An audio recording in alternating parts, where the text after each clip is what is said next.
Mmm, yummy. These, I actually got these prior to ShireCon, but I'm just now getting around to them. And not only did I get these prior to ShireCon, but I got to meet the author, Ian, Ian Fontes May, at ShireCon. He was there. He, in fact, if you watch my ShireCon stream, was the creator of that 1 in 6 die that I bought that I got a kick out of. He was kind enough to send me, and I probably should have asked him. I think I did mention it, but he sent it to me anyway. These sort of, I don't want to say little, slim, trim, pocket zines. I don't even know what to call them. Hey, Sam Smith, we're about to read some mini zines, pocket zines. I don't know, call them pocket adventures. Of course, I've got the digital ones, thanks to Ian, that I'm going to switch to in a moment. But I thought I would show them in the flesh. And he does give you a print instructions with these also if you buy them digitally. So you can check that out. I'll just flip one of these open. Which one is this? This one is Something Sinister at Candlewax Cabin. So you see, you've got it flips open, and then got a nice print. Let's move over to the digital one, which will be a little bit friendlier. Let me see. Hold on. Let me make sure my digital stuff is set up correctly. I'm not going to be in the same order I had it in, but that's okay. Here we go. Switching over. Pew, pew. Pocket adventures. That's a good way to put it. Yeah, pocket zines, pocket adventures, pocket modules, stuff that'll fit in your pocket. Hey, Magnus. And let me just take a sip here. This is a new, as my ongoing attempt to get a sponsorship from Spindrift. A new flavor, at least new to me. This is Fuji Apple Spindrift, and this is not the first one I've had, and actually it's quite good. Crisp, ready for the fall Spindrift. Come on, holler at your boy. All right, this one, we'll just start. I pulled them all down from drive-through and I just opened them kind of randomly. I don't think they go in any individual order. I believe they're all entirely independent, self-contained, all that stuff. So we'll start at the first one that's open, which is Beneath Beatrice Blackwell's Basement. And I believe that the author is also the illustrator, right? I think everything in here written, mapped, and illustrated by Ian Fontes May. So yeah, some of the front cover illustrations might be by different folks. I think all the credits are on the back of the module. So let's dig in here. I don't know how long it's going to take. I don't know if we'll get through all of these. How long, we'll see what we got. So this is, I guess, our, what would this be? Kind of the intro, or just, no, the pitch, I guess, the adventure. Rumors of long-lost smuggling tunnels promise untold riches to the crime family who can locate an entrance. The rising Murdoch clan is convinced that one of these access points is hidden under old Blackwell family crypts, but the ruthless Blackwell matriarchs knew how to protect the secret of their smuggling empire with tricks, traps, guardians, and worse. The crime family sent their best delvers down into Beatrice Blackwell's basement, but none returned. Now the Murdochs look for outside support. So there's your a very quick and easy background and basically your plot hook for this thing. 2 crime syndicates, crime families, one trying to literally dig underneath the other one. They sent their own men or women, whomever, they sent their own folks in to no avail. Now they're looking for you, potentially. Here we have the map. Oh, I saw a couple things here to note. What I like here is, as the story suggests, right, you're not the first people in there. And in fact, we have some notations about what happened to the last people. So I'm going to zoom in on this map a bit. All right, so here we go. So we get we get into the manor, down the stairs. It's got some thugs. We have I like that, a long way. Gonna go down a bunch of stairs. End up at the Black Well. Frescoes of Blackwell victories. That makes sense. I'd celebrate my victories too. Here there's a dead fighter blocking, it looks like a small path to get in some ravenous kobolds. The honored catacombs. And I think here these fighters these class members, these adventurers we're seeing, I'm guessing are part of the first expedition. We have a note here though: the failed Murdoch expedition. So we have Ewan the hapless scout was killed by a vengeful wight in Area 13. That's right there.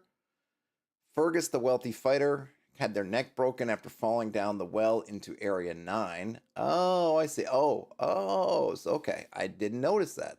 So okay, so in room 2 has got the black well right there. They call it the black well, and they have a black well. And the fighter fell down and broke his neck. There are also some kobolds down there who are, I guess there's a small passageway connecting their room to where they are. Hamish, the magic touch thief, shot full of arrows by the king of the kobolds and draped over a statue in Area 17, surrounded by his old rat friends. Aw. He had some rat friends, though. I'll give him that. Where's 17? That is... Did I miss it? I must have 13. Hold on.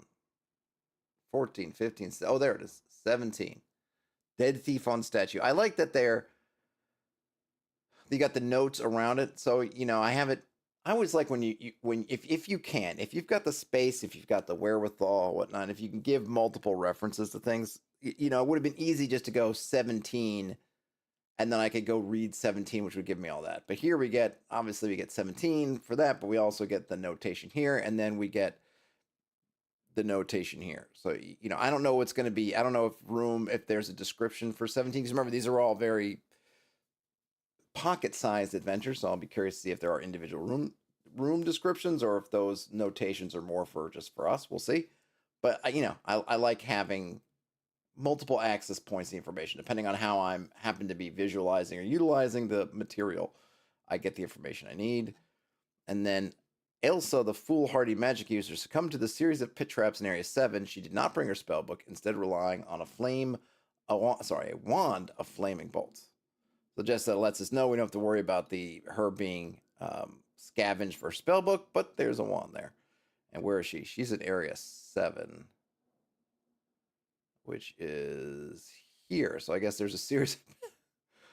Oh, look at that. There you have the notation. So this is cool too, because she triggered 2, and she's in one of them, probably the second one. And then you see that so that means there are 2 that are open, and then there are 2 that are closed. So the nice thing about this too, which I like, right, it's thematic. We know that a group of adventurers went in. We know they did not get out, so they must be dead down here somewhere. And we also get a hint, at least, of the trap. Because if we have this long hallway, and we can see that one trap that's open, another trap that's open, that gives us a pretty good clue. Maybe, hopefully, there might be some more traps down the hallway, which would tell us to be wary, maybe look for similar outlines. So it's a nice clue. It's that thing about, right, you're sort of showing the threat of the trap before the trap itself. So here we see the trap. They've been triggered. We can see the magic users at the bottom one. And then if we go down there, we can get that wand off the corpse. And then we also get that clue of, oh yeah, this stuff's dangerous. And oh yeah, there was 2, and we have another 20 feet of hallway to go. Maybe there's another trap.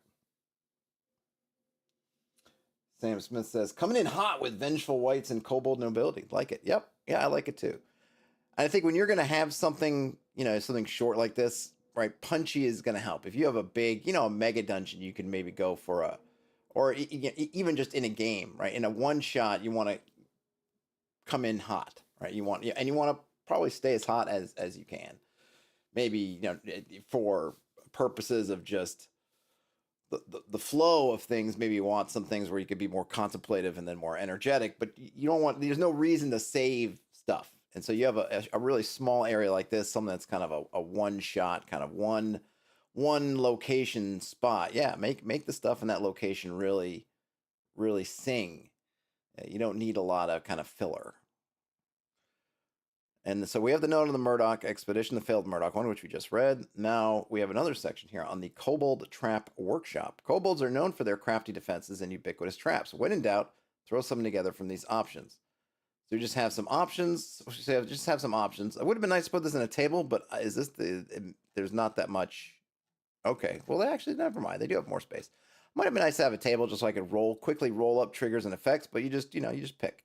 So triggers, we have a pressure plate engages, but it does not trigger until the victim's foot is lifted. A floor panel flips up like a seesaw. A tripwire triggers a swinging weapon or fires a poison dart. An out of place object contains an alchemical mixture that produces poison gas when disturbed. A 10-foot pit has been hollowed underneath the floor panel. And then some effects, just straight up damage, some ability score damage, save versus paralysis, a penalty to attack rolls, preventing sleep, saving versus poison, basically, or something that stops healing.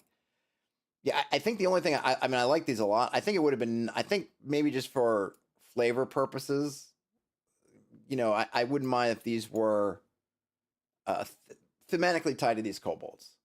Like these kobolds love darts, or they love, or throwing. They love little throwing axes. So I put throwing axes and then put parentheses, or throwing axes or scythes, if you want to have one for the D6 and one for the D8. And then what is it that's make it a poison or something, or maybe not a poison if you want to do that. But what is, you get ability score damage from what exactly? But it's cool that you can kind of throw this together and get some quick traps. And then we have a little bit of advice. Try mixing in temporary ability score damage to keep traps dangerous while reducing their raw lethality to low-level parties. So if you want to spare some of your low-level parties, you can try using the ability score damage, which I know that games like, what is that, an Into the Oddism or Cairn kind of thing, is you have sort of hit protection and then you start taking ability score damage. But ability score damage, I conceptually I like it. Just because it is more survivability. There's more of a buffer. I think if you're going to, I always like, if you have some scores, use them in some way.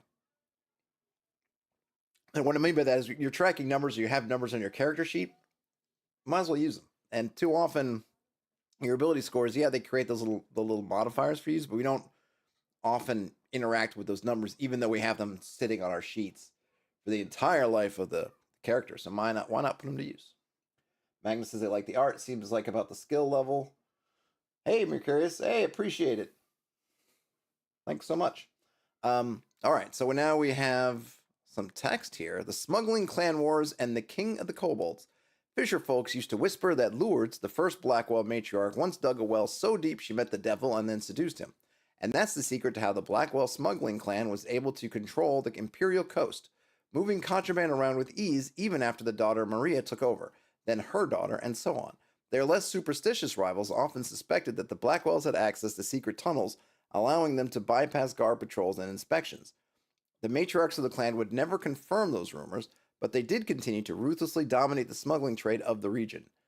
Eventually, the rival Murdoch clan was able to wedge their way into the territory and muscle out the Blackwells, who fled for safer waters. However, the Murdochs are struggling against the authorities, once easily evaded by the Blackwells. A few youngbloods recently unearthed some documents suggesting that the old rumored smuggling tunnels can be accessed via a family crypt beneath the manor of old Beatrice Blackwell. First, they sent a scout into the basement crypt, but he never came back.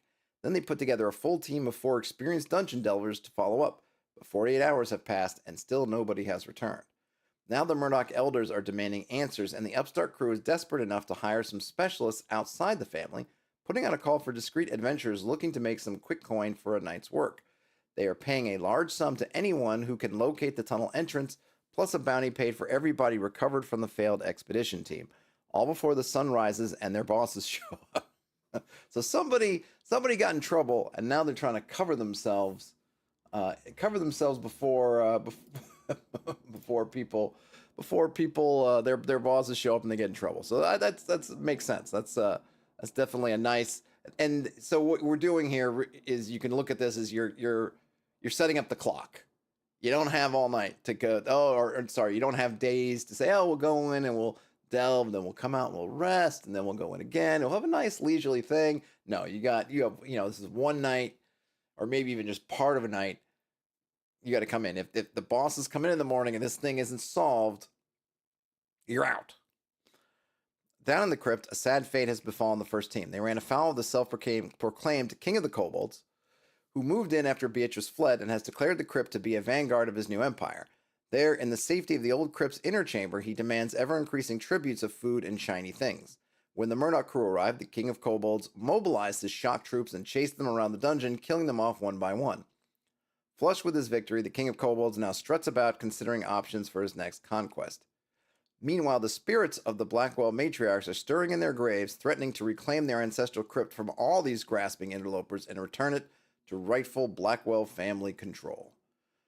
Whew, okay, so we have some nice background. To be honest, I mean, I like it. I would say I don't know if I need that much. And I only think of that because when I look at it, like, man, I'd love a table where I could easily roll up some traps. I feel like I would exchange, just me personally, I would exchange some of this. It's fine and it's good. But, given the limited space, like, man, I would exchange some of that text for a nice create a trap thing. But if you need that extra background, really the important things to take it up there is, yeah, you're on a time limit.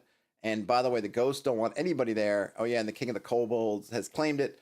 Essentially you could look at it as having 3 factions. And I don't know, again, given the size and the this is not trying to be some big campaign. This is kind of a little what do we call it? A mini zine, a pocket adventure. We're probably not going to have a ton of warring factions over time, but we still have 3 kind of, an angle of 3 different things: the Kobold King, the ghost of the Blackwells, and then the Murdochs. Magnus says maybe they're assuming you have trap tables or something for somewhere else, like Nave or something. I don't know. I think they've created it to be pretty agnostic in terms of the system, so that you can kind of run it with anything. So maybe not, but it's just a nice thing. And like I said, I'm not, it's not even like I'm dinging it. I'm just saying in terms of, if I was going to, just for myself reading it, if I was, rather than having the extra background on the Blackwells, which probably, unless this is going to turn into something, may not matter that much, or just on any of it, right? I would take the table in exchange. But it's certainly, having the background absolutely doesn't hurt. Okay, now how to run this module. Beatrice Blackwell's Basement is a trap-heavy module intended for a party of 2 to 3. Most groups take 1 to 2 sessions to complete the scenario. There's around 6,000 XP of treasure here, including the bounties paid for success, plus some useful magic items and the chance to make some regional allies or enemies of the smuggling faction. Okay, so this is, if you do want to plug this into an existing campaign, you can either use the Murdochs and potentially the Blackwells if there's some Blackwells out there, depending on how things shake out. So you can make some enemies and friends. To get the players involved, make them part of a group who have come to the Blackwell Manor House answering a shady call for work from them, or from work. Sorry, shady call for work from the Murdochs. Have a Murdoch captain briefly explain the whole situation and tell them the family is paying 1,500 coins for any crew who can find the entrance to the old smuggling tunnel before sunrise. Right, that's the big thing. So we just get the. And this is, again, could probably be condensed. Right, because we have kind of from the GM's perspective and the player's perspective, but they're almost one and the same. Other than now on the player side, we know how much they're paying. Players may want to ask the Murdochs for more information, history, or even supplies. And of course, up to the referee to decide how helpful they are, whether they are obstructive or even hostile, or even eventually hostile. The upstarts will try to downplay the loss of the first group, implying that they might still be alive down there. They definitely will not mention that they're in trouble with the bosses and will not explain their sunrise deadline. If they sell any supplies, there's surely a high markup on them. Murdochs have names like Brody, Finley, Blair, Callum, Rory, or Lachlan. I do like the names. There are 2 fun ways to roleplay the Murdoch upstarts here, as calculating, domineering criminals or as sweaty, desperate thugs. Either way, they're in a bad spot, and if the bosses arrive in the morning to find out that they've lost 5 men with nothing to show for it, they could be killed, and they all suspect this fact. However, the thugs would prefer to run off and go into hiding rather than head down into the crypt themselves. It would be in character for the Murdochs to double-cross the party in the end, and the referee may choose to go this route, but I usually let the grateful Murdochs pay up as promised and then tell the players to scram. So there you go. Like I said, I think this is all good, but I don't know we need that much. I feel like you could condense that and then give me my table. Well, there's certainly nothing wrong with it. Now on the next page we get Hysamenins, the king of the kobolds. Hysamenins has long felt that he was destined for glory and greatness. He inherited the leadership of the tribe from his father, but over the years he grew dissatisfied with the size of his domain. Why just one tribe? Why shouldn't he rule over all the kobolds in all of the caves? The would-be monarch started calling himself king of the kobolds. He gathered 5 of his toughest and most loyal flunkies and forced the tribe to call them honored knights. Hysamenins wanted a royal medic, so he promoted the alchemist Ginch. Unfortunately, Ginch is much more interested in experimenting on corpses than any plans of his king. Well, that's what happens. The Blackwell Crypt has been abandoned for a while now. In the meantime, the King of Kobolds has taken roost. Taken roost? taken roost in the inner chamber. Ginch figured out that the door was cursed, so the kobolds just blew a hole in the rear wall and bypassed the door completely. That's smart play.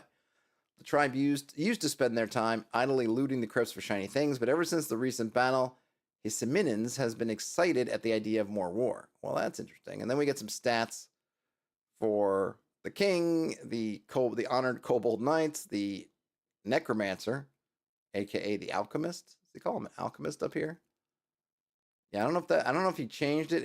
That was an alchemist in one draft and then changed to a necromancer, but technically a necromancer, I guess. And then we have the regular kobolds, and we know how many there are. There are 20 kobold subjects, obviously 1 king, 5 knights, and 1 necromancer. And now we have some new monsters. Essence of the Matriarchs, Tiger Beetles, Murdoch Thugs, Zombies, Wounded Wights, Gelatinous Cubes, Fire Beetles, a Murdoch Captain, and a Skeleton. And then we have a nice little counter here. So for your kobolds, you can fill in the circles here to show how many you've killed, so that, when you get to 20, no more kobolds. Hey, we got a D6 table of random encounters and events. On a 1 and 2, you get a kobold patrol. On a 3, you get more kobolds that are just wandering around. They're kind of kobold ne'er-do-well since they're trying to avoid work. On a 4 to 5, you get a trap. And then on 6, you get some zombies that have been cut loose by Ginch. So I guess they're Ginch's zombies, which presumably they're not hostile to the kobold. So who knows what Ginch is doing? General impressions and details. This is just some kind of general atmosphere. Damp with salty seawater, pretensions of grandeur from a minor smuggling clan, discarded items from the failed expedition, signs of recent kobold tampering, depictions of the matriarchs. Hey, Skiffy Joes said, I had 2d4 kobold subjects wandering around avoiding work in real life yesterday, but I'm bummed. Yeah, I can see how that could happen. And Sam likes the necrochemical kobold. Yeah, why not? And here we get some room descriptions. A good use of bolding, especially when you can see it well, I appreciate. And I think it's used pretty well here, calling out stuff. I think that where I first saw, calling out how much they're paying, so I can easily find that stuff, how much XP there are, the level. And then here in the rooms, I'm not going to read through all the room descriptions because, I got a bunch of these. I can't imagine I'm going to get through all of them because I feel like I'm already on 25 minutes. But each of the rooms is described. Let me just go through. Here's one with a set trap in it. This would be room 7, which is what? Oh, this is the room where the magic user went down, the hallway. Here's a triggered pit trap with bloodstains leading to a second triggered pit trap. This didn't work out too well. I can just see that.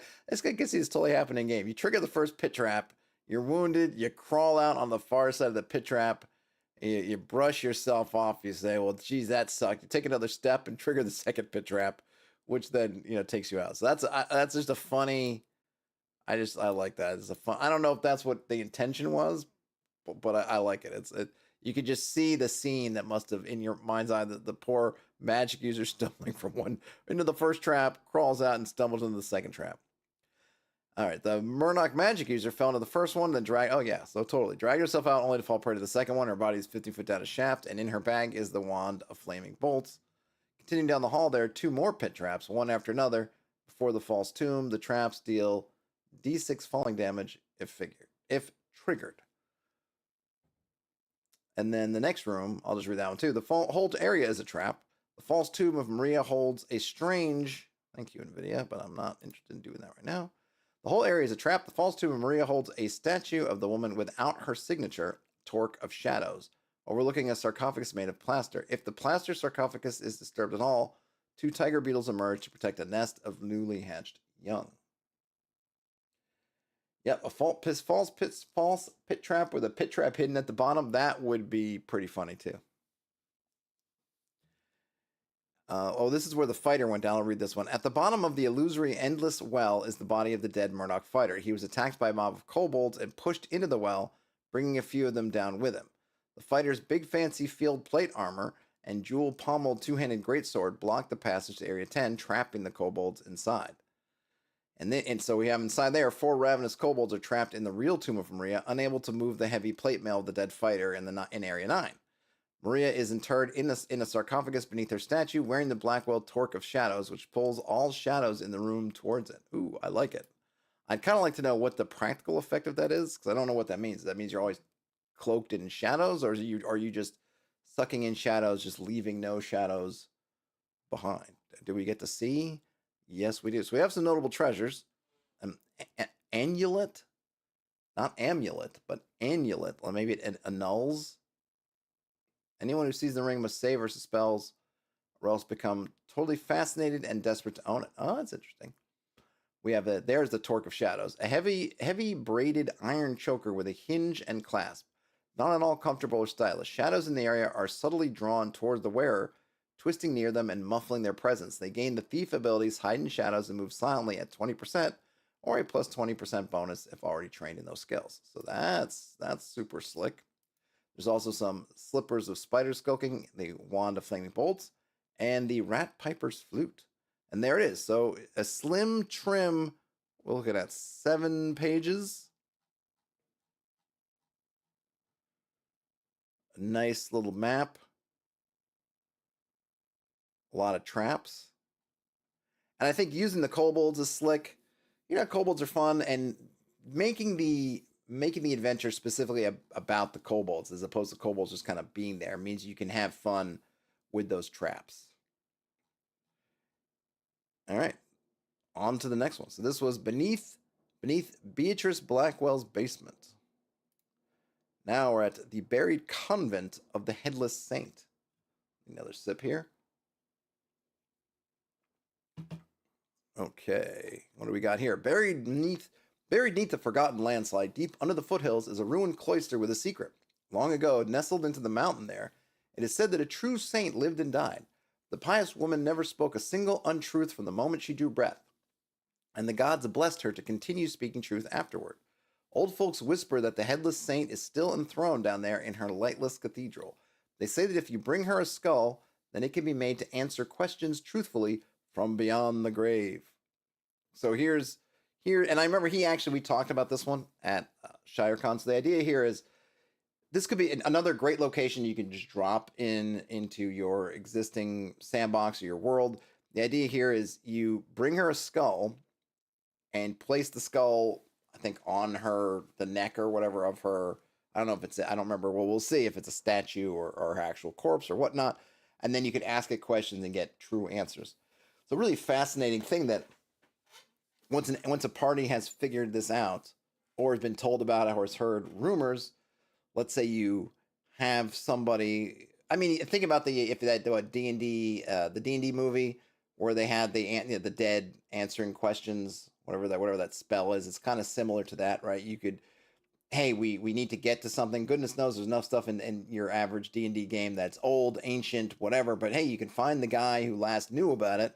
Oh, well, they died. Well, let's take our skull to the Headless Saint and we can get that information. Or maybe you kill somebody, a big bad evil guy, or the big bad evil guy's lieutenants. But you want to know, did this lieutenant know something about the plans of the big bad evil guy that you didn't get to get that information out because you killed them, or they took their own lives, or something else? Hey, take their skull to the Headless Saint. Or potentially even an antagonist of the party has somebody's head, and you need to try to get there before they do with it. Stop them from getting there. Okay. So here we have some text. The convent is a few days' travel from town at the base of the mountains. Old area maps and legends tell of its general location, but now there is an overgrown hillside where the building and its lovely gardens once stood. Only the very top of the old saint's tower is exposed to the elements, showing the location of the convent, but with no obvious way inside. 50 feet or so away, a patch of rocky soil is washed away and revealed a small section of sturdy clay roofing tiles, beneath which is the cavernous attic space under the ground.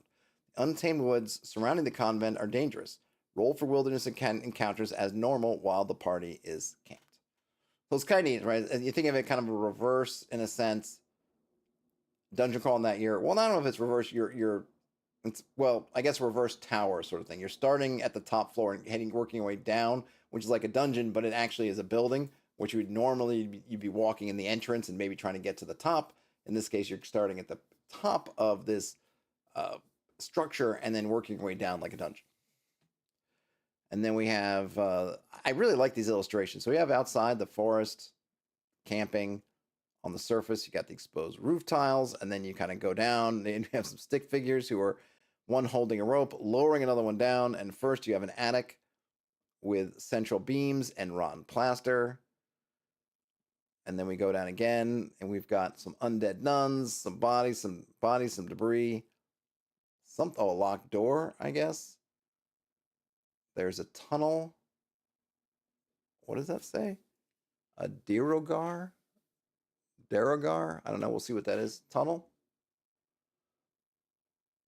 And then we have a ladder, and then we have a dirt pile. Let's see, some Derogar scrolls. I guess a Derogar is some kind of beast. We'll see a ghost, and there's the saint, and there's a ghoul in the kitchen. Ooh, and a lockbox.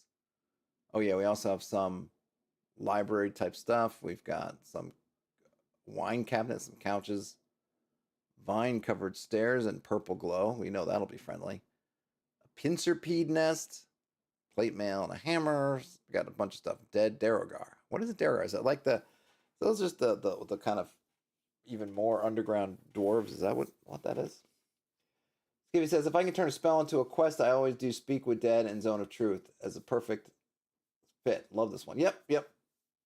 Speak with Dead and Zone of Truth. Yeah, it's pretty much exactly what this is, right? You go, and I like it that it's not something you just have. You got to go do it.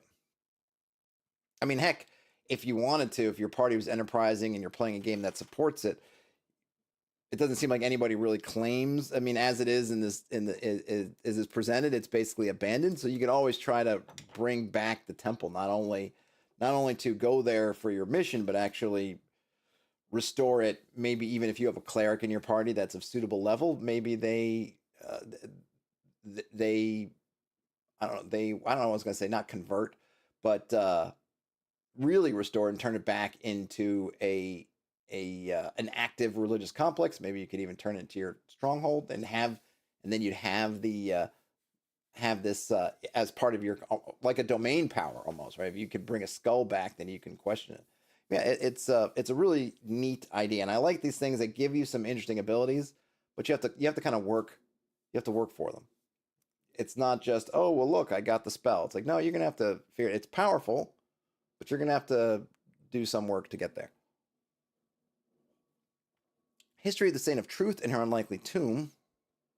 I'm gonna leave the history.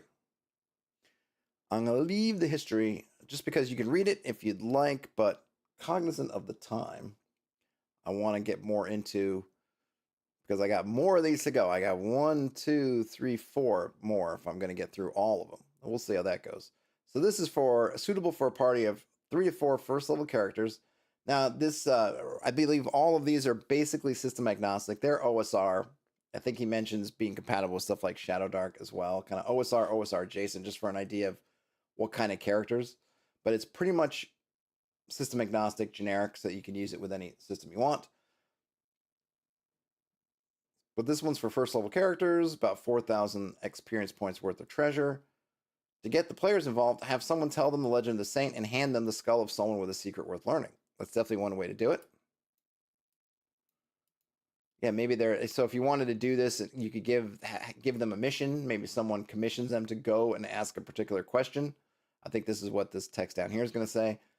A local magistrate must solve the murder of Baroness Killian and wants to hear testimony from the skull of the deceased. The old patriarch of the Murdoch clan. Oh, the Murdoch clan showing up again. So you can have some crossovers with some of these adventures. The old patriarch of the Murdoch clan has died before naming an heir, and the family will pay to have his skull queried for a decision. So those are some third-party usages that the party might be commissioned to go make. Or, of course, they could have their own situations. And this is where, if your party was in a situation where, like I mentioned before, they're fighting with some antagonist or someone, and that person dies or whatever, and they're like, oh no, we didn't get to ask them. You could have an NPC hanging about, maybe a hireling who's like, oh yeah, but I heard there's this place you could take their skull, something like that. Or, of course, like I said, if it was the opposite where you were trying to prevent an antagonist from doing it, that would be a great thing. If you find a corpse of somebody prominent and their skull is missing, their head, they're headless, then someone could remark, my gosh, I heard this tale. I don't know if it's true, but I heard it. All right, now here we're learning about the Derogar. It says, I always confused the Duergar with the Darrow, and then I decided it would be fun just to mix them together. These Derogar are sickly, drug-maddened outcasts of the Underdark, distant relatives of both dwarves and halflings. An insular race, they partake in bizarre rituals of telepathic communion using psychic mushrooms. Generations of shroom abuse has driven them insane with no individuality, smearing their brainwaves all together into a shared consciousness they call the deep mind. I like the idea that their brainwaves have all been smeared together. That's a great image. And there's a priestess and an acolyte that we get stat blocks for. Other monsters, we get a corrupted rat swarm, a giant pincerpede, a mage light bulb, some brown mold, giant bat, a one-armed ghoul. That's a nice touch. A one-armed ghoul.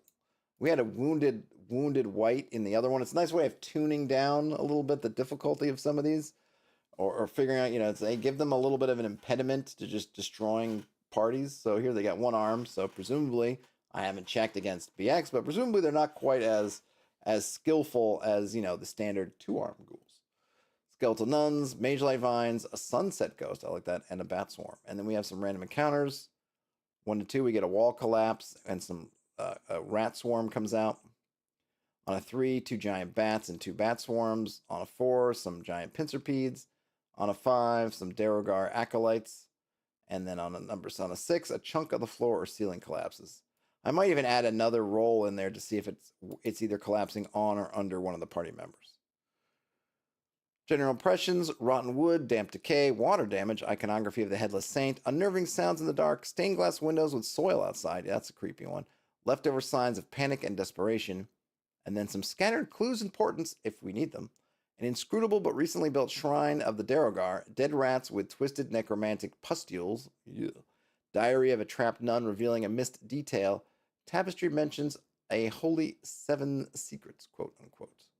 And then we get the room descriptions, which I'm going to, again, for time purposes, I'm going to kind of skip over these. I think we get the idea from the first adventure, kind of what these are like, and this gives you, allows us to maintain some mystery. Hey, Ian, we are reading, how many did I have here? 1, 2, 3, 4, 5, 6. 6 adventures from YouCanBreatheNow Games. We first did Beneath Beatrice Blackwell's Basement, and now we're on to The Buried Convent of the Headless Saint.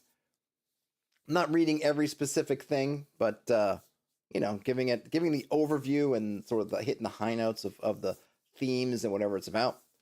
In this case, we do have some notable treasures. We have the decorated skull of Saint Verity, the lightly painted and adorned skull of the Headless Saint herself, venerated by the cloistered order. A thin band of silver is drizzled across her brow like a tiara. Any spellcaster who carries the skull for at least 24 hours may memorize an additional spell each day for as long as they carry the skull.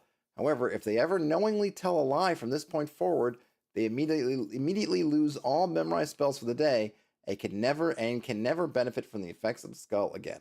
That's a really nice one. Maybe a little bit tough to track, but it'll be a fun one. I would definitely want to make note of whatever the magic user's saying, but that's nice. So you can memorize an additional spell each day. I'm guessing of the highest level. I mean, I'm presuming if I'm a magic user of any note, I would want to, if I was going to say, hey, you could use one additional spell, it's going to be of the highest level. So that's no small thing. But don't tell any lies. There's also the Hammer of the Church, Skull Mace of the Fungal Prophet, and the Abbess's Prayer of Ascension. And that is it. And of course, we do have the room descriptions. Maybe I'll read one just to get it. So we've got, let's see. The central hall of the dormitory. The long hallway is visibly rotten and sagging, obviously unsafe. Anything heavier than 50 pounds will fall through, dropping 20 feet to the chapel floor below. The rooms have been ransacked, doors removed, and all wood has been used to construct the barricade at Area 3. Only the room at Area 7 is blocked. It has been sealed up by the Derogar to contain a frigid brown mold. and ice crystals have formed on the outside of the barricade. We didn't, I mean, I looked at the brown mold, but didn't really look. So the brown mold, oh, okay, so it freezes things. It's got an obvious aura of dangerous cold. It drains heat, and it's immune to all damage types except magical cold. It absorbs fire attacks, healing the mold instead of harm. Well, there you go. So you don't want to use fire on the brown mold. And that is the buried convent of the Headless Saint. Something to keep in mind here, it's nice to see. These are not, I showed them physically, right? This one says it's 7 pages, but in booklet form, it's really 2 letter pages that have just been, folded in half and then have, I guess I'm just saying that it really illustrates, you can get a lot. There's a lot in here. There's a lot going on in here. And I think, to my mind, the strong suit is they all have a really good flavor. They all have a really strong theme. So far, these all look like things that you could pretty easily or really easily drop into your campaign. This one in particular is a place that is fun. It seems like a really fun place that adds a resource. Maybe they use it. You could use it multiple times. Maybe a little bit easier on the second, third, fourth time, but still something that they could utilize. And it adds to the world a little bit. And to me, it inspires me to think about, well, what other things could we tie to interesting locations or rituals or other things? Very cool. And it doesn't take up a lot of space. Not a lot of space, but I feel like it gives you everything you need pretty much to run it. I mean, it's BYO system. Bring your own BYOS. Bring your own system, which is fine. I haven't checked all the numbers, so I'm not sure. You might need to do the. It looks like you're using ascending armor class. So if you're using descending armor class, you have to switch those up. I'm not checking on if the hit points are bigger or smaller than whatever. You could tweak those. There's not a ton of it, right? It's just a lot done. Just kind of a flavorful, thematic, short and sweet, interesting. Boom, done. Magnus asked if I ever went through the zines I picked up at ShireCon, the Mercenaries one. No, that will be next. That will be probably the next reads I do will be of that one. No, I actually got these before ShireCon, but those guys are friends. The folks who created the what is it? Domains, and what's it called? I have it right. Where is it? Oh, it's sitting here somewhere, but it's out of my eye line, so I can't see the name. They're all friends of each other, and I will see them at ArcaneCon next month. All right, moving on. Got to move on. Keep on moving on. Just Another Goblin Cave. How to use this module. Just Another Goblin Cave is a pretty short introductory adventure for a first level party about failed expectations and changing circumstances. Most groups finish the delve in a single short session. I do like these notes about, hey, what can we expect in terms of length, which is nice. There's roughly, and I also like these notes on basically the party level and, of course, the kind of treasure you can expect. That way you can really just look this. If you needed to, you're looking for something, you're flipping through, you've got a bunch of these, you're trying to figure out what kind of fills a gap either in time or whatever. You say, oh, this is much treasure, this much time, this level. Nice. There's roughly 3,000 experience points of treasure within, though only a small amount of it is easy to acquire and transport. Inside the cave, the PCs will find decent weapons, a magic item with some fun off-label uses, and a once proud gnomish forge captured by a goblin warband. There's lots of opportunity for cascading mischief within. How to get the players involved. Hire them to retrieve the blacksmith Kimbleton Coalblack from a remote gnomish forge inside a small mining operation in the foothills over yonder. Ooh, that's a mouthful. Kimbleton has developed a new forging technique, and as a result, he's been pressed into contract by local Lord Edding, who's willing to pay a few hundred coin for a safe escort given the recent goblin sightings in the region. Give them a map or some good wilderness directions, with the final landmark being a trail of forge smoke rising from a hill. Tell them to expect a cave entrance with a rain shelter and a horse hitch, attended by welcoming gnome blacksmiths. Something tells me that some of that might not be exactly what you get.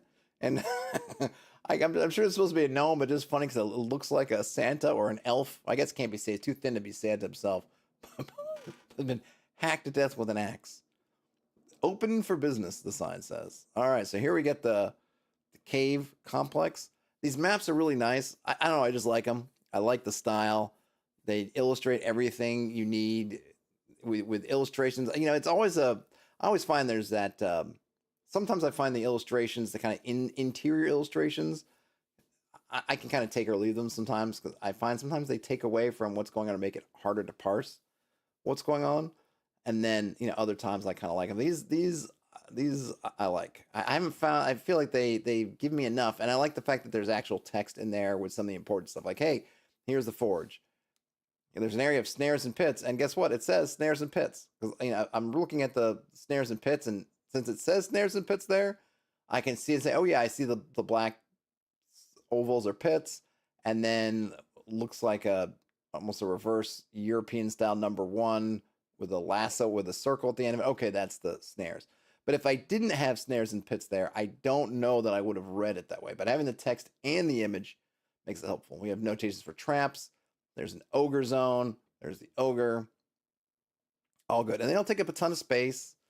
And I just dig it. So with the inhabitants, we got Red Tip, the chief of the Goblin Warband, some Goblin Taskmasters, some regular goblins, a dire wolf cub, an enslaved gnome, and Dim Kettle the ogre. And there we have another timer here. So here is something called a swarm countdown with 1, 2, 3, 4, 5, 6, 7, 8, 9, 10 boxes that we'd count down. And the note here says, it's a matter of time before the warband mobilizes to overwhelm the party. Every 10 minutes spent in the cave, tick a box. For every battle or loud noise, tick a box. As the meter fills, the ambient goblin sounds increase. When it's finally full, the goblins in Area 11 rally themselves and begin to swarm out of Areas 9 and 10 in a steady howling stream. All right, so we've got basically our countdown. We've got these goblin warrens down here in Area 11. They're going to gather there, and at a certain point, they're all going to come yelling out there, ay, ay, ay, ay, ay, or whatever, I don't know, whatever goblins yell, and they're going to come chase the party. And given what's happening with that countdown, you don't have a lot of time. Because 10 minutes, you're ticking a box, and every battle or loud noise, you're also taking a box. At maximum, you're going to have 10 turns, but I can't imagine, especially if this is a newer party at level 1, how are you going to not make some loud noises? How are you not going to probably get into some kind of combat? I mean, maybe you could, but, you know, but even then, 10 turns. You have 10 turns to find whomever and get out, and that's the max. I don't know how many. I wonder how many goblins do we think the goblin swarm is, or is that just kind of the everybody dies basically? But it's just everybody dies. You know, cause of death, goblin swarm. We've got notable treasures. We have one. It's called the Stash of Keen Weapons.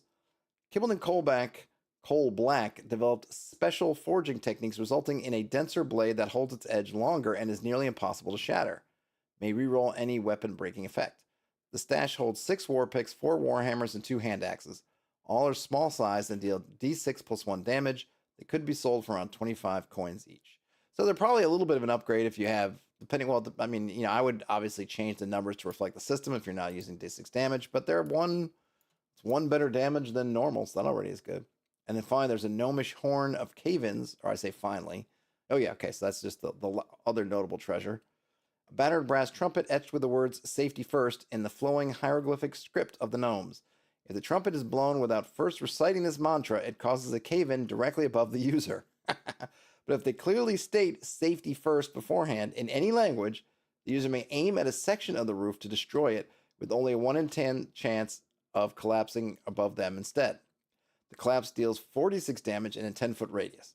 So you probably want to have this gnomish horn and understand how to use it when the swarm comes after you. Might be a good idea. And let's see, I really just want to see. So this is the end. We just have the room descriptions. I just want to see if there's anything about the swarm. All right. So the warrens, the sleeping warrens are a hive of natural tunnels and tiny caves cramped even for small creatures. This was food storage when the gnomes were in charge, but the goblins enjoy them as a barracks because it reminds them of home. There are about 50 goblins resting in the nooks and crannies, and they rouse slowly. Well, there you have the number. So when the swarm goes off, 50 goblins, and I'd just say 25 and 25 just to be simple, coming out of there. And yeah, that's probably enough goblins to take care of your first level party. Though a good use of that gnomish horn of cave-ins could really turn the tide. And then there's a deeper gnome complex that's sealed off, which means, where is that? 15? You could potentially have further adventures if you wanted to connect this to something else. If they cleared out the goblins, you could have continuing adventures as they go try to dig out and see what's in that deeper gnome complex. All right, on we go. Occluded Keep of the Doomed Elementalist.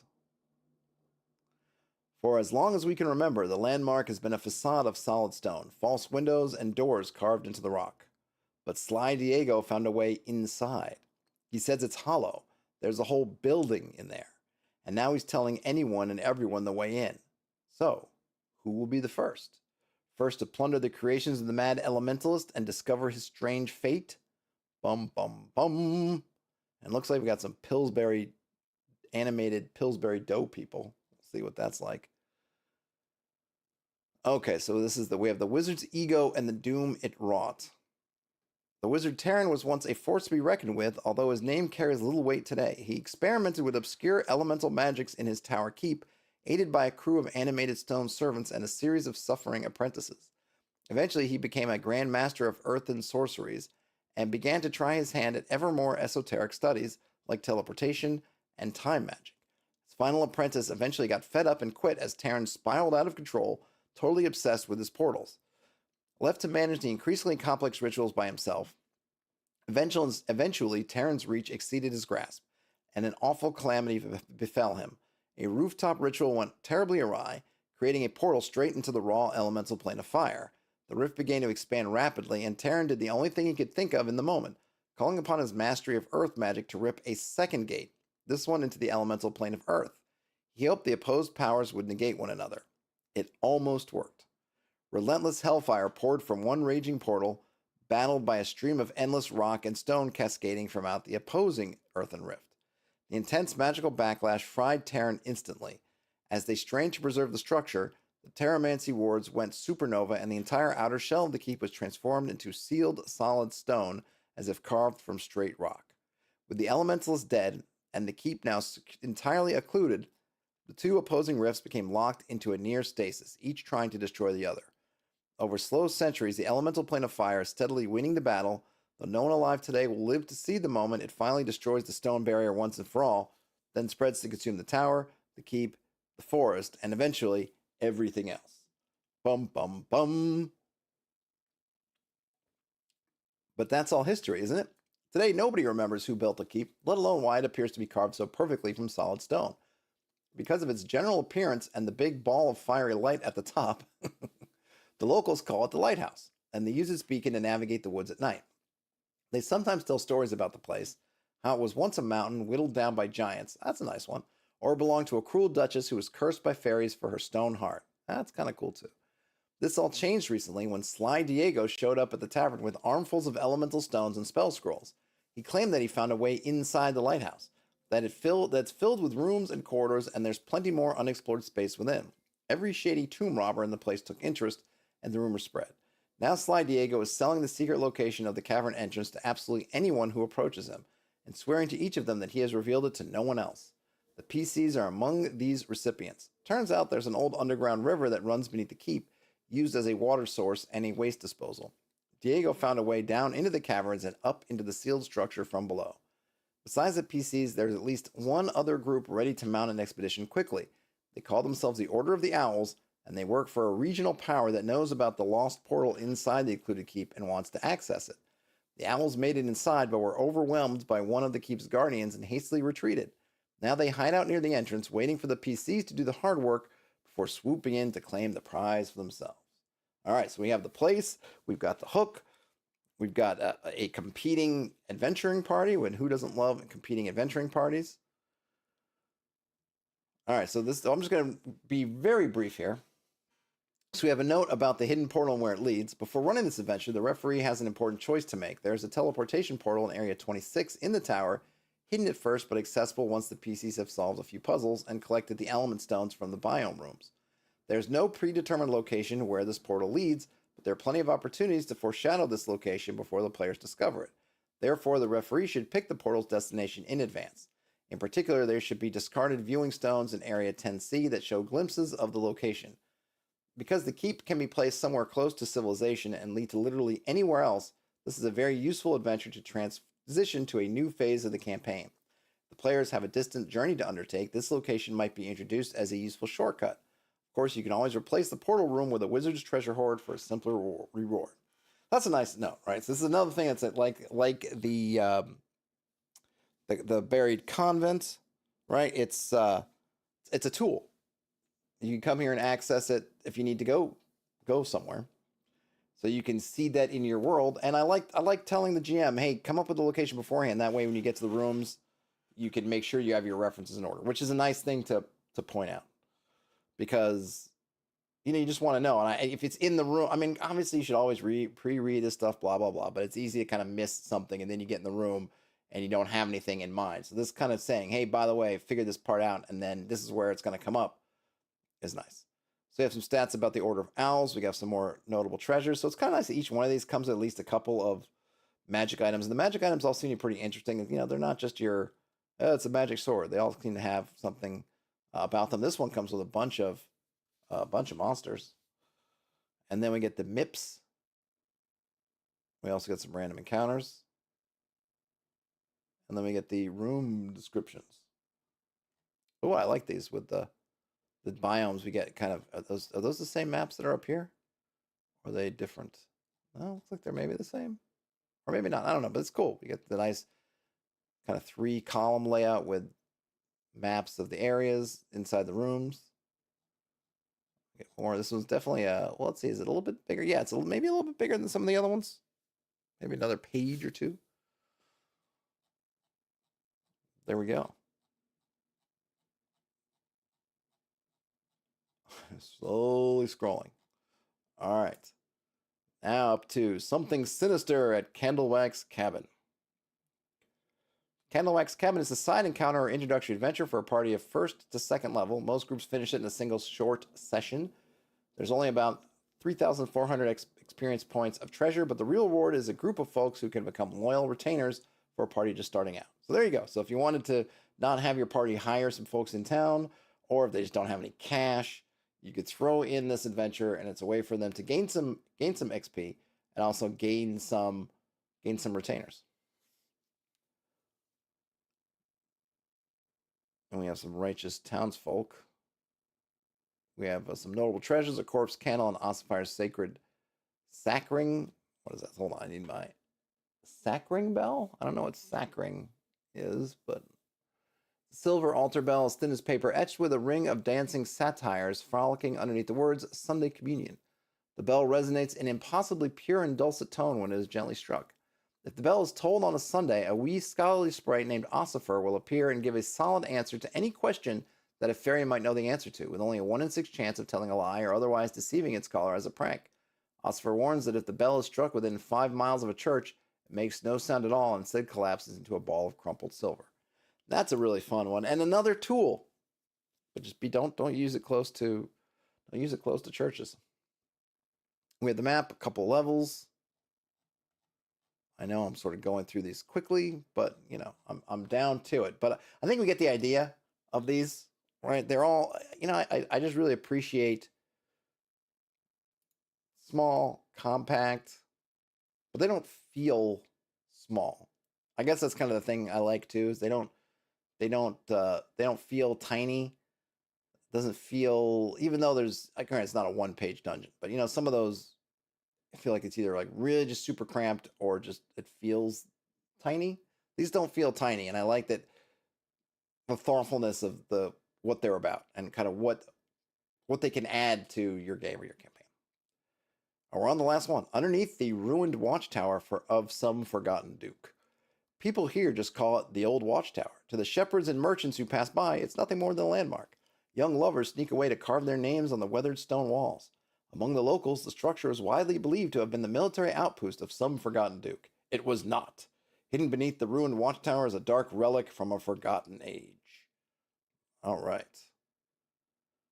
So this one, mixed party of one and first and second level, around 7,000 experience points of treasure. But it's not all easy to carry. There's also the chance to gain a magical ally and some mundane enemies. You gain an ally and some enemies. Well, that should be every adventure. This module can be introduced in many different ways. I recommend choosing one of the two scenarios. The players attempt to scare off some bandits and then discover there's more to the tower basement. Or else the players arrive to search for the rumored basement and are then surprised to find bandits camping there. I've run it both ways, and the twist works well in either direction. Oh, so we haven't really, I guess I read ahead. So there's some bandits calling themselves Tennies Irregulars that are using the tower as a base. While camped at the old watchtower, Tennies Irregulars discovered the entrance to the lower chambers. The drunk mercenaries were curious but totally unprepared for the subterranean passages filled with hideous statues, strange dark elf artifacts, and dangerous guardians still waiting there. The squad was ambushed by zombies, killing multiple soldiers and leaving one of the men bitten and infected.